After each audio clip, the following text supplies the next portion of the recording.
Halo, Assalamualaikum warahmatullahi wabarakatuh. Perkenalkan, nama saya Fajrin Nabata dari Gizi 6A.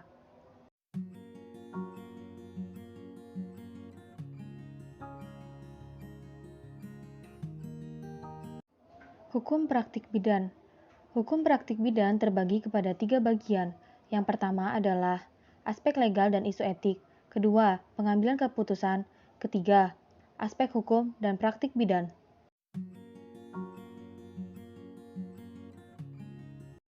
Aspek legal dan isu etik terbagi kepada 3 bagian. Yang pertama adalah aspek legal dalam pelayanan kebidanan.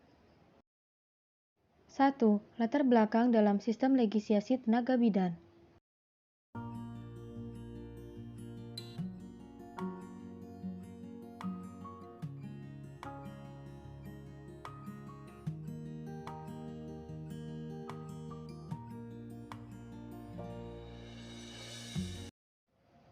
Dua, legislasi, registrasi, dan lisensi.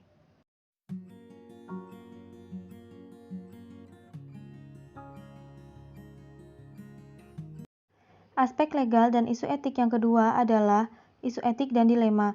Contohnya adalah agama, kepercayaan, pengambilan keputusan, pengambilan data, kematian, kerahasiaan, aborsi, dan AIDS.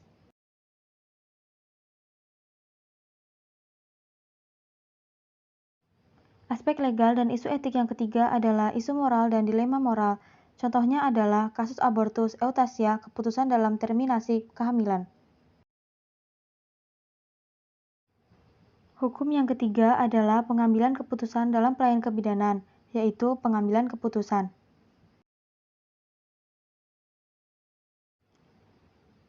Yang kedua adalah informed choice.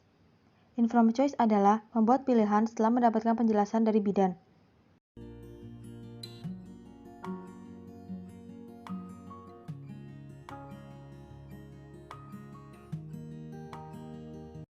Hukum yang ketiga adalah aspek hukum praktik bidan, yaitu 1. Hukum kesehatan.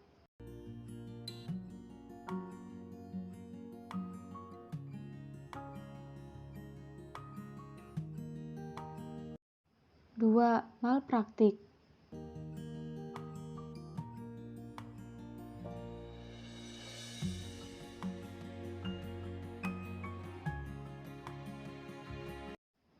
Ketiga, peraturan dan perundang-undangan.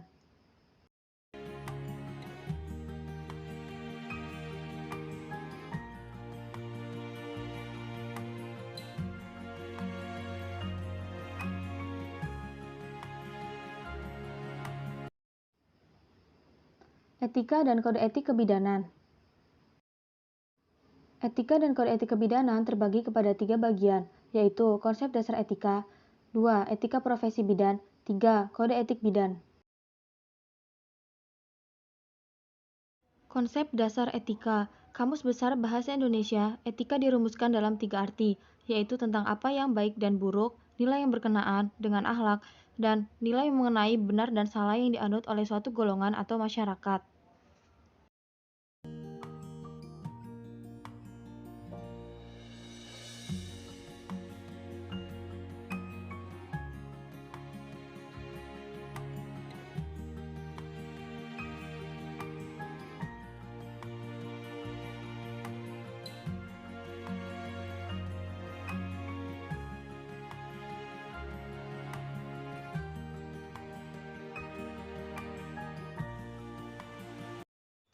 Selanjutnya yaitu etika profesi bidan.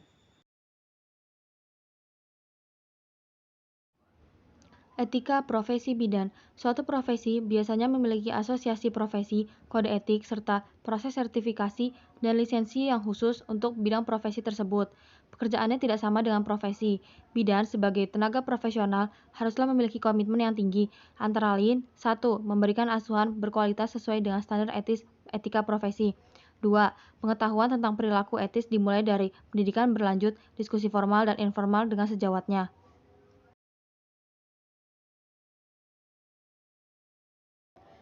3. Pada puncaknya mengambil keputusan yang etis guna memecahkan masalah etika. 4. Menggunakan 2 pendekatan dalam mengambil keputusan etis berdasarkan prinsip dan berdasarkan asuhan kebidanan. Bidan dikatakan profesional apabila memiliki ciri-ciri sebagai berikut.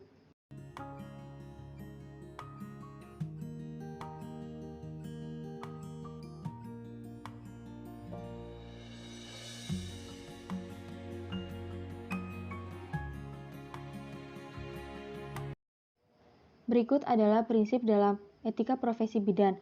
1. Kompeten dalam pelayanan kebidanan. 2. Praktek berdasarkan fakta. 3. Pengambilan keputusan secara bertanggung jawab. 4. Memakai teknologi yang etis. 5. Memahami perbedaan budaya dan etnik. 6. Memberdayakan atau mengajarkan promosi serta informed choice dan ikut serta dalam pengambilan keputusan. 7. Sabar tapi rasional. 8. Bersahabat dengan perempuan, keluarga, dan masyarakat.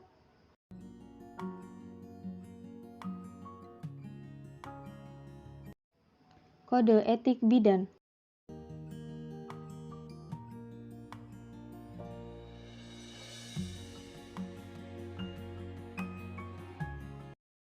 Kode etik bidan di Indonesia terbagi pada 7 bab. Yang pertama yaitu kewajiban bidan terhadap klien dan masyarakat. 2. Kewajiban bidan terhadap tugasnya. 3. Kewajiban bidan terhadap sejawat dan tenaga kesehatan lainnya. 4. Kewajiban bidan terhadap profesinya. 5. Kewajiban bidan terhadap diri sendiri. 6. Kewajiban bidan terhadap pemerintah, nusa, bangsa, dan tanah air.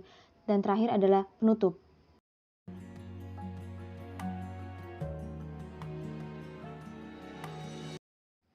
Kode etik bidan internasional adalah hubungan dengan perempuan sebagai klien. 2. Praktik kebidanan. 3. Kewajiban profesi bidan. 4. Peningkatan pengetahuan dan praktik kebidanan.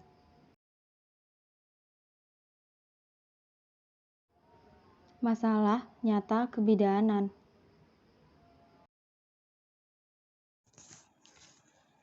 Tega seorang bidan menelantarkan pasiennya. Seorang ibu bernama Aljana akhirnya harus melahirkan di depan pagar rumah bidan berinisial SF. Kasus ini terjadi di daerah Jawa Timur, yaitu Sampang pada tanggal 10 Juli 2020. Bidan SF tidak mau membukakan pintu untuk Aljana karena sedang sakit. Sementara Aljana sudah mengalami kontraksi. Mau tidak mau, Aljana akhirnya melahirkan di depan rumah bidan SF dengan bantuan warga sekitar. Setelah 1 jam melahirkan, akhirnya bidan SF pun membantu Aljana. Tindakan yang dilakukan oleh Dinas Kesehatan dan IBI atau Ikatan Bidan Indonesia adalah dengan mencabut izin praktik bidan tersebut.